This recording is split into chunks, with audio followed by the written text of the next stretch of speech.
Hi everyone, I Sandeep Bihan welcome you all to our today's social science class. Students, we were doing our first chapter of history class 9, that is the French Revolution, in which we had seen that how after the political instability, finally Napoleon Bonaparte took over the charge.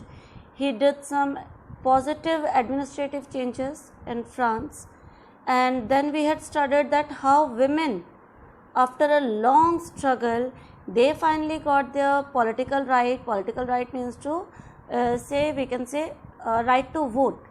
They got their right to vote finally in 1946.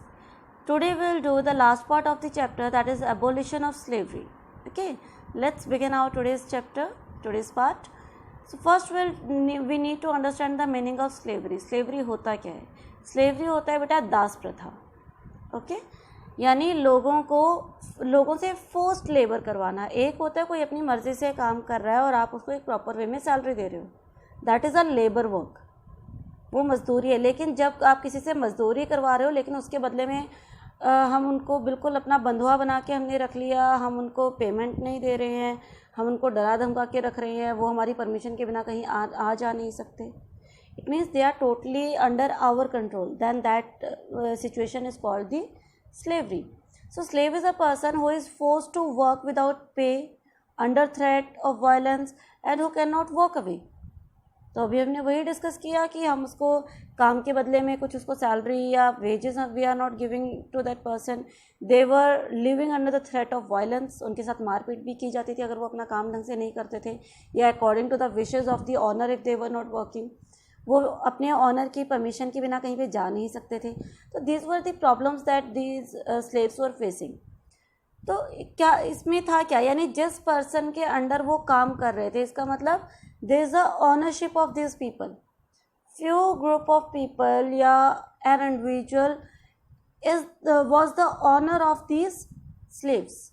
उसने इनको खरीद लिया. अब क्योंकि उसने इसको खरीद लिया, वो इन वर्कर्स की एक मोटी पेमेंट वो किसी को कर चुका है, तो इसलिए अब वो इनसे जैसा मर्जी जो मर्जी काम जो है वो करवा सकता है. तो that was the situation of slave. अब ये स्लेवरी अगर हम लोग फ्रांस में बात करते हैं तो फ्रांस में जो है there were the 3 main islands you can see here, Guadeloupe, Dominica and Martinique. Dominica को सैंट डोमिनिको भी बोला जाता है. यहाँ पर ना प्लांटेशन का काम होता था. ओके, तो tea plantation was done here. और उनके लिए अब हम सब जानते हैं कि जो टी प्लांटेशन है दैट इज़ लेबर इंटेंसिव. और लेबर इंटेंसिव इसका मतलब कि हमें लेबर्स की, वर्कर्स की यहाँ पर ज़्यादा ज़रूरत थी. लेकिन किसी कारण से क्या हुआ, यहाँ पर वर्कर्स की बहुत ज़्यादा कमी हो गई. तो इन्होंने क्या करना शुरू किया, अब यहाँ पे वर्कर्स की कमी हो गई. वर्कर्स की कमी होने के कारण now they were getting the labours from the surrounding areas.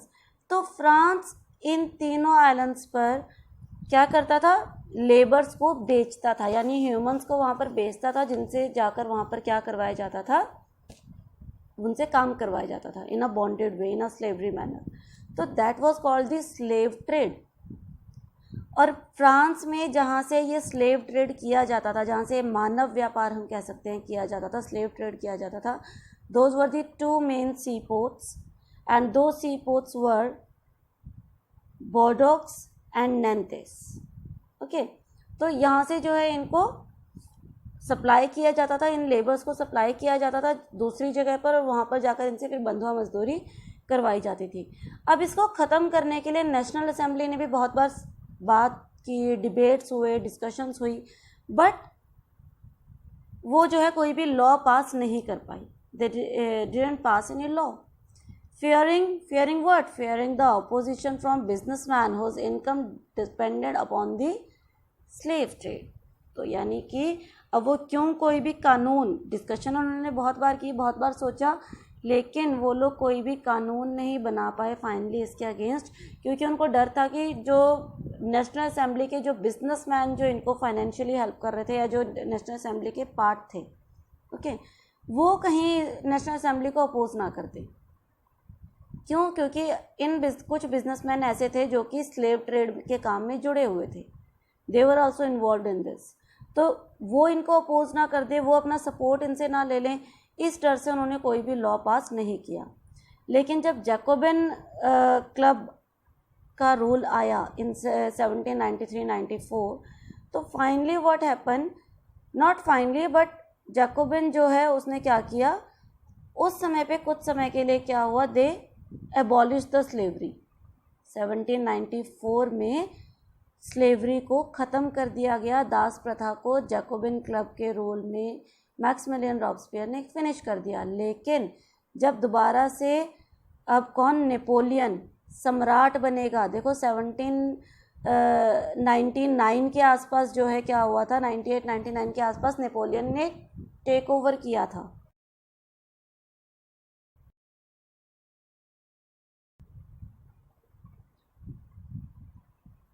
तो इन्होंने क्या किया था, सिर्फ टेक ओवर किया था, वो अभी तक वहाँ का राजा नहीं बना था।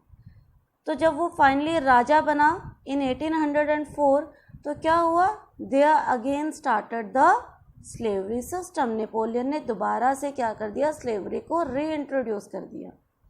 लेकिन after again a lot of struggle क्या हुआ, 1848 में जो है फाइनली स्लेवरी फिनिश हुई। तो इसमें से जो आपकी मेन इंपॉर्टेंट चीज़ है कि स्लेव ट्रेड चल रहा था, कौन से 2 सी पोर्ट से चल रहा था, नैंटिस एंड बोर्डोक्स। तो वो नैंटिस एंड बोर्डोक्स आप यहाँ पे मैप में देखेंगे, this is the map of the France, and बेटा this is important from exam point of view also. तो ये आप फ्रांस का मैप देख रहे हैं, एक ऊपर है एक नीचे है। तो अगर हम लोग फ्रांस के मैप में बात करते हैं तो this is Bordeaux sea port and this is Nantes sea port. अगर मैं एक ही मैप में दिखाती हूँ तो यहाँ पर आपका नैंटिस आएगा। ओके, तो ये दोनों वो सी पोर्ट थे, ये दोनों वो बंदरगाह थे जहाँ से कि दास व्यापार या मानव व्यापार किया जाता था। क्यों करते थे, दूसरी कंट्रीज़ में, दूसरे आइलैंड्स पर, दूसरी प्लेसेस में लेबर प्रोवाइड करवाने के लिए। फिर तीसरी चीज़ क्या थी कि इसको ख़त्म किसने किया, मैक्सिमिलियन रॉबस्पियर ने। कब ख़त्म किया, जब जैकोबिन क्लब वाज रूलिंग। कौन रूल कर रहा था, Jacobin club was ruling in 1794। इसने इसको एबॉलिश कर दिया था, but when was it reintroduced, it was reintroduced in 1804 by Napoleon. तो अब नेपोलियन ने क्या किया था, उसने इसको रीइंट्रोड्यूस कर दिया था। अब हम देखेंगे the revolution and everyday life, यानी the changes which were brought in France due to this French revolution from 1789 till date, till Napoleon rule. क्या क्या बदलाव आए, तो कुछ पॉजिटिव चेंजेस आए, कुछ नेगेटिव चेंजेस आए। Let's see that what those changes were. It abolish censorship, censorship हट गई थी, ये हम सभी जानते हैं। फ्यूडलिज्म एंड हो गया था, प्रिविलेजेस ख़त्म कर दिए थे। ये सारे चेंजेस किसने किए थे, ये सारे चेंजेस किए थे बेटा नेपोलियन ने। Okay, Napoleon did these changes. The Declaration of Rights of Man and Citizen guaranteed freedom of speech, expression and equality in front of the laws. ये चीज़ें हम आई थी, हमने देखा था नेशनल असेंबली ने जो कॉन्स्टिट्यूशन बनाया था उसमें राइट्स ऑफ मैन प्लस कुछ ऐसे राइट्स थे जो कि सभी सिटीजन्स को अवेलेबल थे। Then revolution inspired the people from all over the Europe and Asia. ये सबसे जो एक मेन जो बात थी इसमें कि फ्रेंच रेवोल्यूशन के बाद बहुत सारे European and Asian countries they got inspired from it. Even अगर हम लोग बात करते हैं तो इंडिया में भी Tipu Sultan and Raja Ram Mohan Roy are 2 examples of individuals who responded to the ideas coming from the revolutionary France. तो यूरोपियन कंट्रीज़ के ऊपर इसका इफ़ेक्ट पड़ा, दे गॉट इंस्पायर्ड। उन्होंने भी नेशन स्टेट या हम लोग कह सकते हैं आज़ादी के बारे में सोचा, अपने राइट्स पाने के बारे में सोचा। They also started the struggle in their countries. और अगर हम लोग इंडिया की बात करते हैं तो इंडिया में जो 2 मेन इंडिविजुअल्स थे who got inspired and they tried to bring those things, those liberty, speech, freedom of speech, freedom of expression, equality before law, ये सारी चीज़ें उन्होंने इंडिया में भी लाने की कोशिश की। And who were those individuals, those were Tipu Sultan and Raja Ram Mohan Roy. उसके बाद now this is the last part of the chapter, that is the conclusion part. इसमें हम देखेंगे कि how the Napoleon rule ended in France. तो मैंने आपको बताया था कि फ्रांस में after the rule of directory हुआ क्या था, Napoleon took over the charge. लेकिन वो उसने उस समय वो राजा नहीं बना था या वो वहाँ का एम्परर नहीं बना था. He became the chancellor there, sorry counsellor there. Okay. तो फाइनली हुआ क्या है, army chief under king Louis 16 namely Napoleon Bonaparte, of course वो उसके टाइम पे था. उसने कब 1804 में 1799 में उसने पॉलिटिकल चार्जशिप ली, लेकिन 1804 में he declared himself the emperor of France. Listen to the word emperor, not king. राजा डिक्लेयर नहीं किया. राजा कौन होता है, जो एक सीमित एरिया में रूल करता है. उसने अपने आप को क्या बना दिया, एम्परर. उसने बोला I am the emperor of France. और एम्परर होता है सम्राट. और सम्राट क्या करता है, एम्परर क्या करता है, वो किसी डिफाइंड पर्टिकुलर एरिया में अपना शासन नहीं करता, वो अपने साम्राज्य को बढ़ाने के बारे में बात करता है. राजा का राज्य होता है, सम्राट का साम्राज्य होता है. साम्राज्य वो फैलाएगा उसको दूर दूर तक. तो this was the aim of Napoleon. तो as a moderniser he set out to conquer neighbouring. अब क्या था, अब उसने अपने आप को सम्राट घोषित किया, एम्परर घोषित किया. तब उसका मेन एम क्या था, उसका एम था टू कंकर. कंकर होता है जीतना. किसको, neighbouring European countries, dispossessing dynasties and creating kingdoms. कि वहाँ पे अपने आसपास जितने भी जो उसकी नेबरिंग कंट्रीज थी उनके ऊपर भी he wanted to take over them. He wanted to conquer those countries and spread his kingdom there. वो अपना साम्राज्य वहाँ पे फैलाना चाहता था. उसके बाद मैंने आपको बताया था कि उसने कुछ पॉजिटिव चेंजेस किए थे इन फ्रांस.